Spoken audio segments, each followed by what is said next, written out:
வணக்கம்.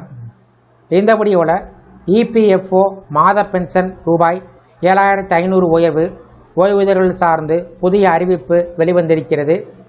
இந்த அறிவிப்பை யார் வெளியிட்டிருக்காங்க, பென்ஷனர்கள் பயன்பெற முடியுமா என்பது குறித்து விவரத்தை பார்க்கலாம்.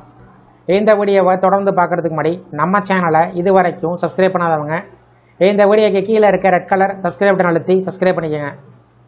இபிஎஸ் 95 திட்டத்தின் கீழ் கிடைக்கக்கூடிய குறைந்தபட்ச ஓய்வூதியத்தை 1000 ரூபாயிலிருந்து ரூபாய் 5000 முதல் ரூபாய் 7500 வரை உயர்த்த வேண்டுமென்ற கோரிக்கை பல ஆண்டுகளாக ஓய்வூதியரிடம் இருந்து வருகிறது.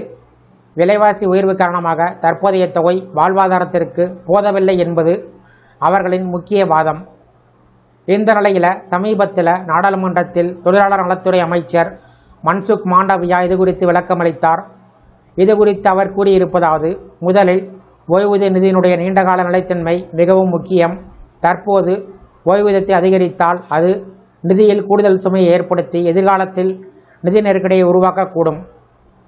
மத்திய அரசு ஏற்கனவே குறைந்தபட்ச ரூபாய் 1000 ஓய்வூதியத்தை வழங்குவதற்கு பட்ஜெட்டில் இருந்து கூடுதல் நிதி வழங்கி வருகிறது. மேலும் ஊழியர்களின் அடிப்படை ஊதியத்தில் 1.16% தொகையையும் அரசு தனது பங்களிப்பாக செலுத்தி வருகிறது. இபிஎஸ் 95 திட்டத்தின் நிதி அமைப்பு முக்கியமாக முதலாளிகளின் பங்களிப்பை சார்ந்தது.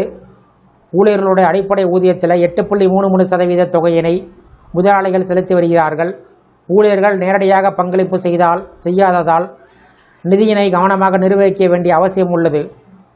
இபிஎஸ் 95 திட்டத்தின் முக்கிய அம்சங்கள்: 58 வயதிற்கு பின்பு வாழ்நாள் முழுவதும் ஓய்வூதியம், குடும்ப ஓய்வூதியம் வழங்கக்கூடிய பாதுகாப்பு, 50 வயதிற்கு பின்பு முன்கூட்டியே ஓய்வு பெறக்கூடிய வாய்ப்பு. மாதம் ரூபாய் 1000 என்பது இன்றைய விலைவாசிக்கு போதாது. கௌரவமான வாழ்க்கைக்கு குறைந்தபட்சம் 5000 ரூபாய் முதல் 7500 ரூபாய் வரை அவசியம் என்பது அவர்களின் கோரிக்கை.